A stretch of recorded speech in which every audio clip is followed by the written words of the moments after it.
आज हम बात करेंगे एफोरिज्म की, और जो डिफरेंट टाइप के एफोरिज्म होते हैं उनके बारे में भी हम बात करेंगे। तो एफोरिज्म क्या होता है? तो an aphorism is a brief clear statement that conveys a fundamental truth और प्रिंसिपल। तो एफोरिज्म क्या है? एक संक्षिप्त स्पष्ट कथन होता है। क्या है? एक संक्षिप्त और स्पष्ट कथन होता है, एक स्टेटमेंट होता है जो किसी मौलिक सत्य या सिद्धांत को व्यक्त करता है, जो एक तरीके से किसी एक कोई भी प्रिंसिपल होता है या कोई भी सिद्धांत होता है उसे क्या करता है? डिनोट करता है। इन homeopathy aphorisms serve as fundamental guideline for practitioners, providing concise wisdom on treatment method and philosophy।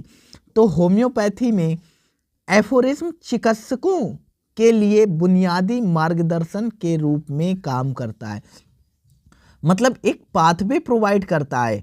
जो एफोरिज्म होता है वो चिकित्सकों, जो डॉक्टर्स होते हैं, प्रैक्टिशनर्स होते हैं, उनके लिए एक पाथवे प्रोवाइड करता है जिस पाथवे पर वो अपना काम कर सकें, जो उपचार की विधियों और दर्शन पर संक्षिप्त ज्ञान प्रदान करता है। मतलब किस टाइप से आप उपचार करोगे, ठीक है, उसके बारे में डिटेल में बताता है।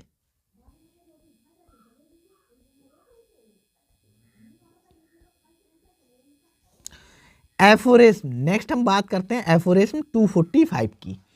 तो एफोरिज्म 245 मतलब किस चीज को बताता है या क्या डिनोट करता है?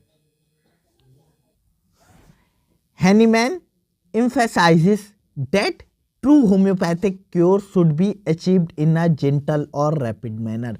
तो जो हैनीमैन थे उन्होंने बताया कि एक सत्य होम्योपैथी, एक सत्य या ट्रू होम्योपैथिक क्योर हम कैसे अचीव कर सकते हैं? हम अचीव कर सकते हैं जेंटल और रैपिड मैनर में। हम नम्र और तेज तरीके से हम क्या कर सकते हैं? मैनेज कर सकते हैं या हम अचीव कर सकते हैं। The physician should use remedy that matches the totality of the symptoms presented by the patient rather than merely treating isolated symptoms। तो इसमें क्या, जो फिजिशियन होता है, जो डॉक्टर होता है, उसे ऐसी दवा को प्रिपेयर करना चाहिए या प्रिस्क्राइब करना चाहिए जो मैच करता हो, किस चीज़ से मैच करता हो? जो टोटल सिम्टम्स होते हैं पूरी बॉडी को देखकर, मतलब ऐसी दवा को मैच करना चाहिए जो पूरी बॉडी को ठीक करे, ठीक है, ना कि सिर्फ आइसोलेटेड सिम्टम्स को, एक एक सिम्टम्स को ट्रीट करे।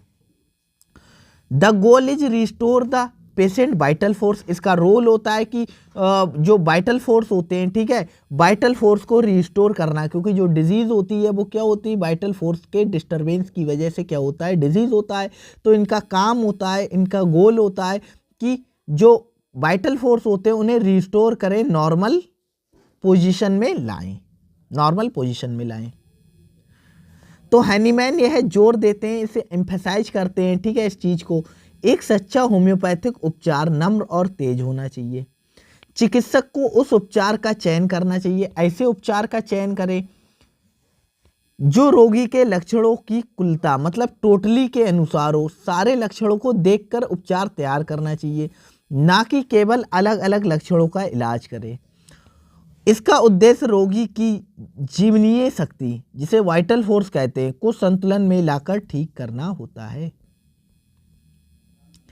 नेक्स्ट आता है हमारा एफोरिज्म 246। एफोरिज्म 246 तो ये क्या बताता है? ये बताता है physician must select the remedy that correspond to the totally of the symptoms and avoid treating only disease name और सिंगल सिम्टम्स इन आइसोलेशन। तो ये बताता है कि कोई भी फिजिशियन जब कोई रेमेडीज़ को क्या करे, प्रिस्क्राइब करे, रेमेडीज़ को मैच करे, तो उसे कैसे करना चाहिए? उसे टोटल सिम्टम्स को देखकर मैच करना चाहिए। Avoid treating only disease name, और सिर्फ डिजीज जो बीमारी होती है उसके नाम को देखकर इलाज नहीं करना चाहिए, ना ही एक सिंगल कोई सिम्टम्स है उसको लेकर इलाज करना चाहिए। All symptoms both physical and mental, सारे के सारे सिम्टम्स जो कि मेंटल भी हो सकते हैं, फिजिकल भी हो सकते हैं, सबको कंसिडर्ड करना चाहिए। Homeopathy is holistic, require addressing all aspects of the individual. तो होम्योपैथी क्या करती है? जो पूरी बॉडी होती है उसके ट्रीटमेंट में इन्वॉल्व होती है, ना कि इंडिविजुअल सिम्टम्स में इन्वॉल्व होती है, ठीक है। चिकित्सक ऐसे उपाय का चयन करना चाहिए, जो चिकित्सक होता है उसे एक ऐसे उपाय को बनाना चाहिए जो लक्षणों की कुलता से मेल खाता हो। मतलब जो लक्षण होते हैं, टोटल लक्षण होते हैं, उनसे मेल खाता हो। ना केवल रोग के नाम से, ना किसी अकेले लक्षण का इलाज करें। मतलब सिर्फ रोग के नाम से भी इलाज नहीं करना चाहिए और ना ही कोई मतलब एक लक्षण को देखकर इलाज करना चाहिए। सभी लक्षणों को ध्यान में रखना चाहिए, चाहे वो शारीरिक हो या मानसिक हो।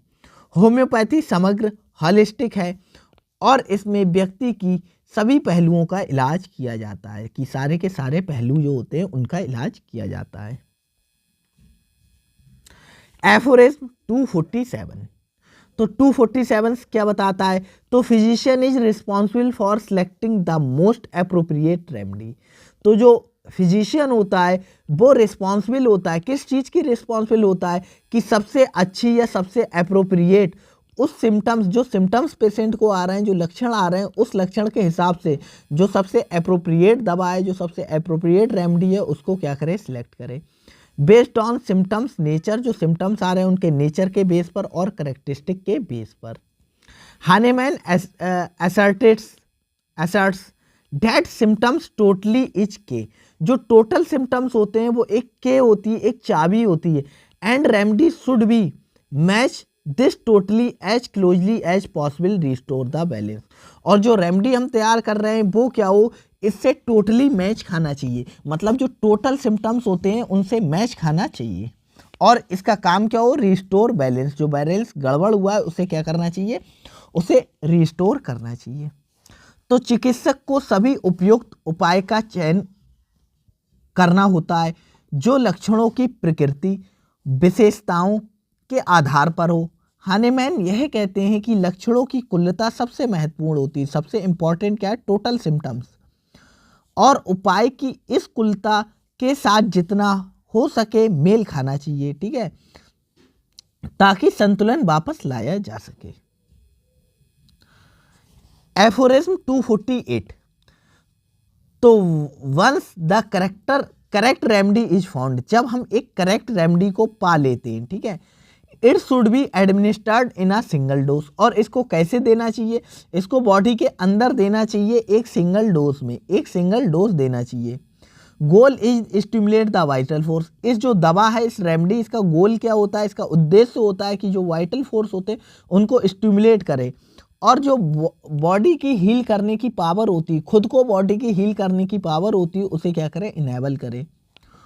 Over reliance on repeated dose और excessive dose is discouraged unless the patient exhibit worsening और सिम्टम्स।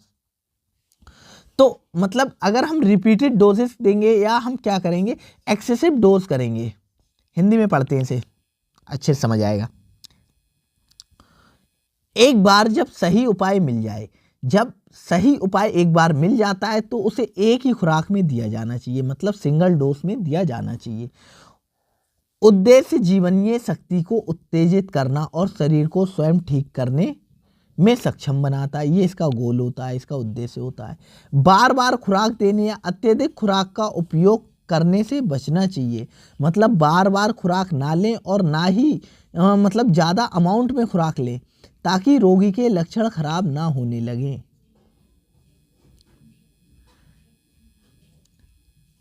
एफोरिज्म 249।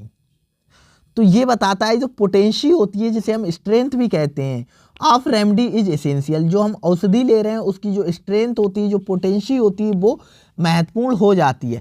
हाई पोटेंशी रेमेडीज जैसे कि 200 1 mg are usually recommended for deep acting conditions. जो मतलब डीप एक्टिंग कंडीशंस होती हैं, मतलब ज़्यादा गहरी बीमारी होती हैं, ठीक है, उनके लिए यूज की जाती है। लोअर पोटेंसीज जैसे 6C 30C में भी यूज्ड एक्यूट कंडीशंस, ये एक्यूट कंडीशंस के लिए यूज की जाती हैं।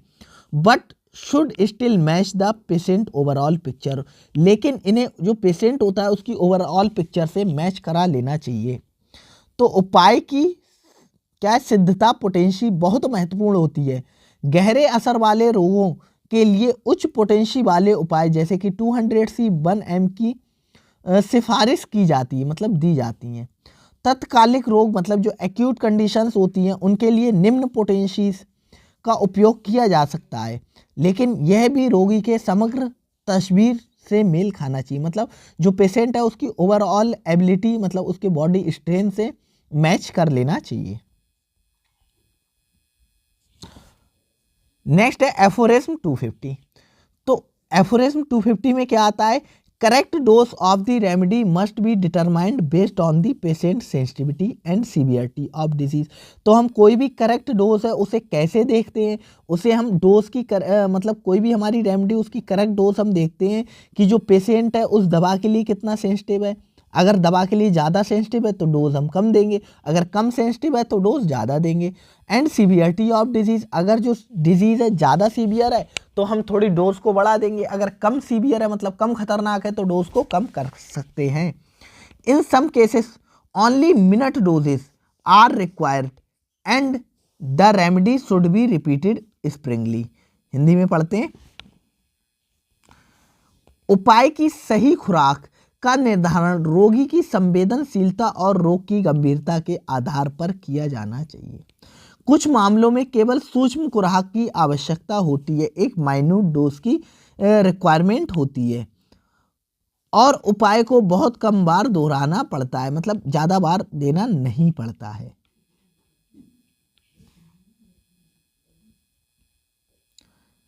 नेक्स्ट आता है एफोरिज्म 251 टू 253।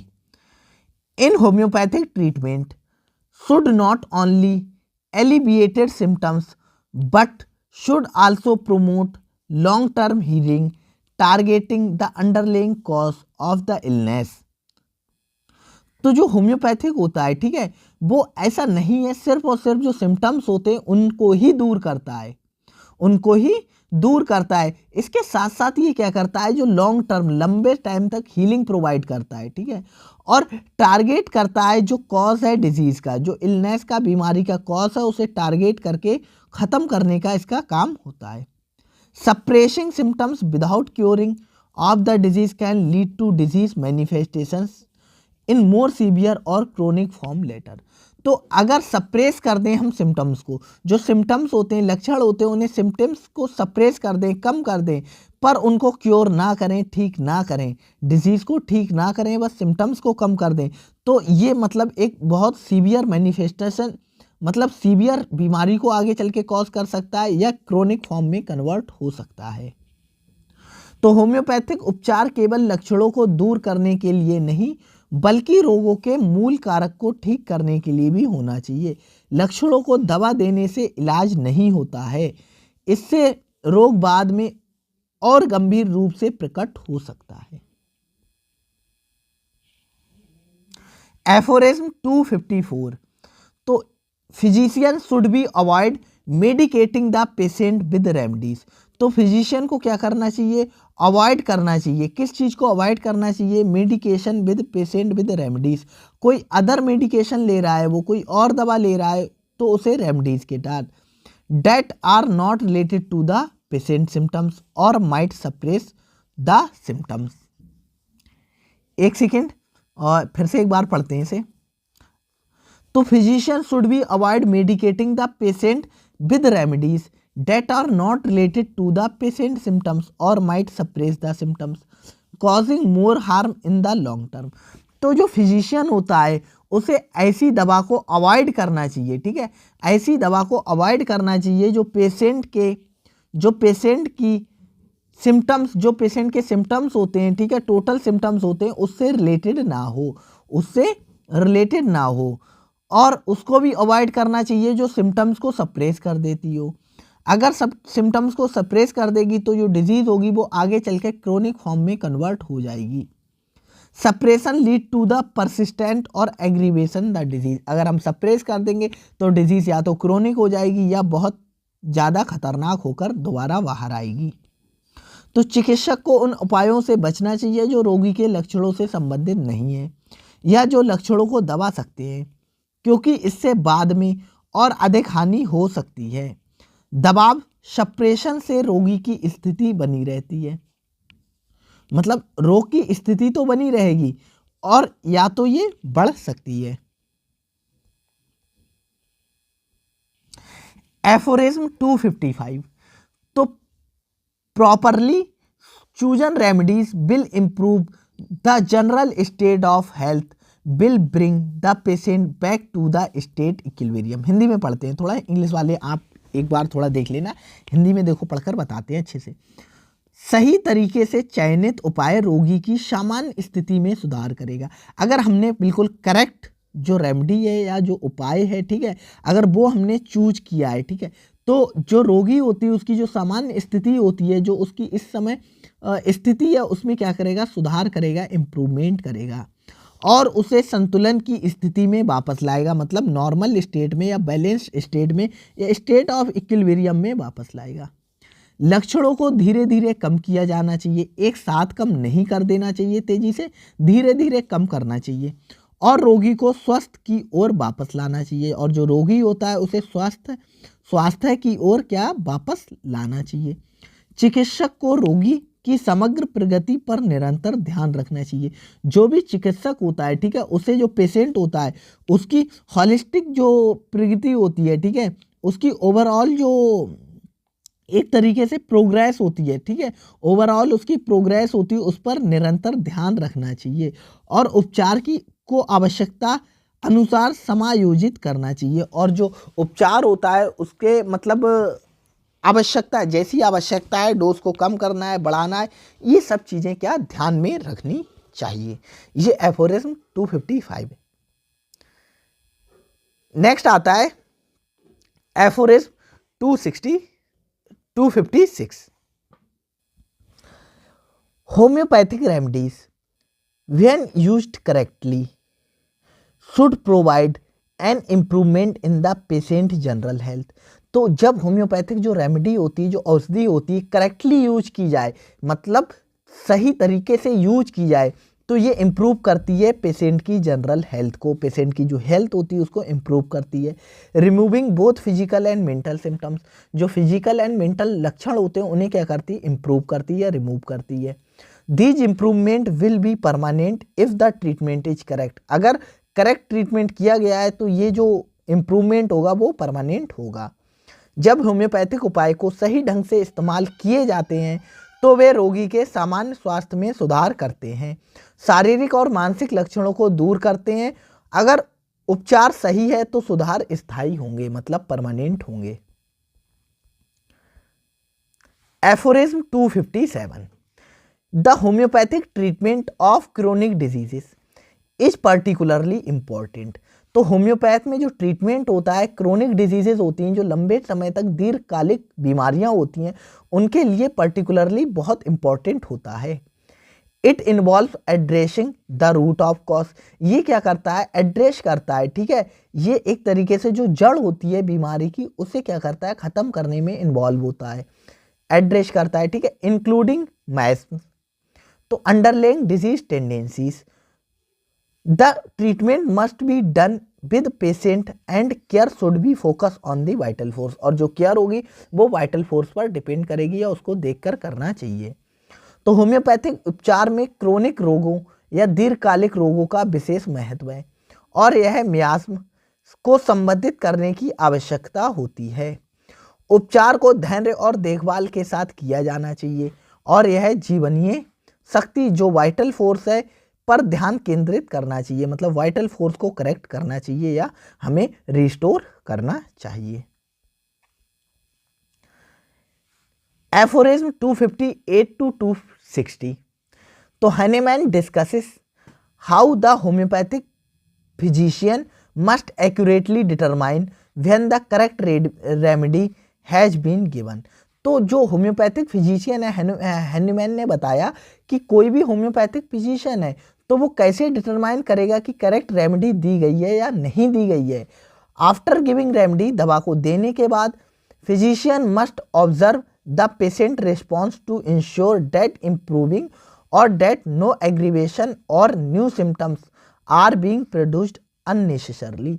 तो जब दवा दी गई उसके बाद जो फिजिशियन है उसे क्या करना चाहिए, उसे ऑब्जर्व करना चाहिए, उसे देखना चाहिए कि जो पेशेंट है वो मतलब वो दवा के लिए क्या रिस्पॉन्स कर रहा है, दवा के लिए उसका रिस्पॉन्स क्या है, उसके जो सिम्टम्स हैं, सिम्टम्स इम्प्रूव मतलब इट इम्प्रूव्स और नो एग्रीवेशन, जो उसके जो सिम्टम्स हैं वो इम्प्रूव नहीं हो रहे हैं, ठीक है, या कोई भी एग्रीवेशन तो नहीं हो रहा है और कोई नए सिम्टम्स तो दिखाई नहीं दे रहे हैं।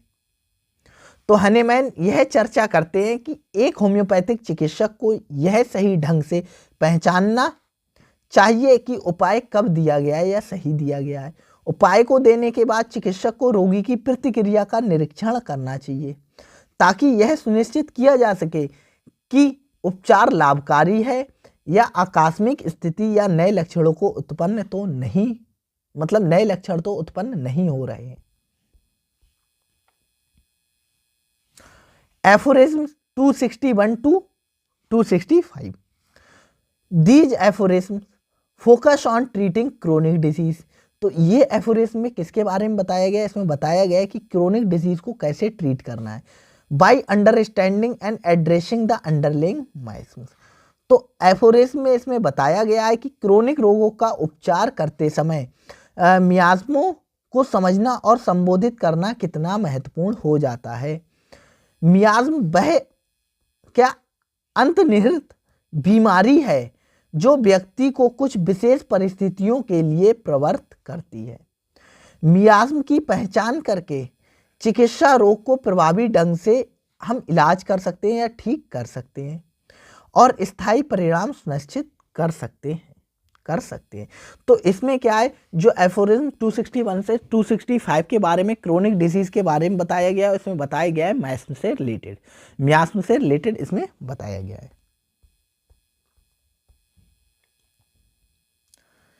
नेक्स्ट है aphorism 266 to 270। These aphorism elaborate how disease manifest, कैसे डिजीज हो रही है, and how physician should approach the diagnosis and treatment. तो इन एफोरिज्म में बताया गया है कैसे डायग्नोसिस करें और कैसे ट्रीटमेंट करें। Hahnemann suggest that totally the symptoms both mental and physical forms के of selecting the correct remedy. तो करेक्ट रेमेडी को सिलेक्ट करने के लिए जो हमारे टोटल सिम्टम्स होते हैं वो इम्पॉर्टेंट रोल प्ले करते हैं। इन एफोरिज्म में यह विस्तार से बताया गया है कि रोग कैसे प्रकट होता है, कैसे मैनिफेस्ट होता है और चिकित्सकों को निदान और उपचार के लिए किस प्रकार से दृष्टिकोण अपनाना चाहिए।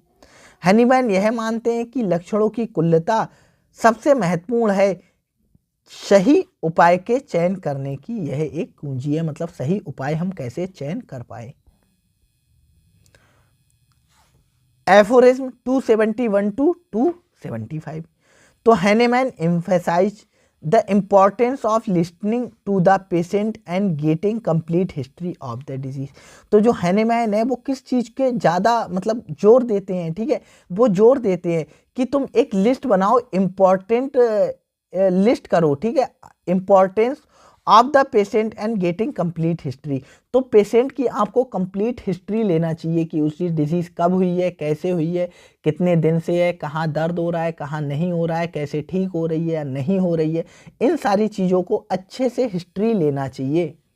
The physician must pay attention how disease has evolve and whether the patient lifestyle और external factor have impacted the course of illness. Hindi में देखते हैं थोड़ा। हनीमैन रोगी की सुनवाई और रोग के इतिहास को समझने में महत्ता बताते हैं कि मतलब जो रोगी है उसको तुम अच्छे से सुनो और अच्छे से उसकी हिस्ट्री लो, जिससे तुमको ये पता लगे कि ये रोग कैसे हुआ है। चिकित्सक को यह ध्यान रखना चाहिए कि रोग का विकास कैसे हुआ है, कैसे रोग डेवलप हुआ है और क्या रोगी की जीवन शैली या बाहरी कारकों से रोग की दिशा को प्रभावित किया जा सकता है। इन सारी चीज़ों का क्या ध्यान रखना चाहिए। Aphorism 276 to 280। तो these aphorism focus on patient physician interaction. जो पेशेंट है और जो डॉक्टर है उसके रिलेशनशिप, मतलब जो पेशेंट है डॉक्टर से कैसे बात कर रहा है और डॉक्टर पेशेंट से कैसे बात कर रहा है, ठीक है, इन सारी चीज़ों के बारे में बताते हैं। It is essential to physician to observe not just the symptoms but also patient behaviour, उसका एटीट्यूड, उसके इमोशनल स्टेट। तो जो फिजिशियन होता है उसका काम सिर्फ ये नहीं होता है कि उसने सिम्टम्स देख लिए, उसके साथ साथ उसे ये भी देखना चाहिए पेशेंट है उसका बिहेवियर क्या है, उसका एटीट्यूड क्या है, उसकी इमोशनल स्टेट क्या है। Homeopathic treatment requires an understanding of both physical and emotional aspect of the illness. यह एफोरिज्म रोगी चिकित्सक संबंध पर केंद्रित है। चिकित्सक को केवल लक्षणों के अलावा रोगी के व्यवहार, दृष्टिकोण और मानसिक स्थिति को का भी अवलोकन में रखना चाहिए, मतलब ध्यान में रखना चाहिए। होम्योपैथिक उपचार में शारीरिक और मानसिक दोनों पहलुओं को समझना बहुत इंपॉर्टेंट हो जाता है।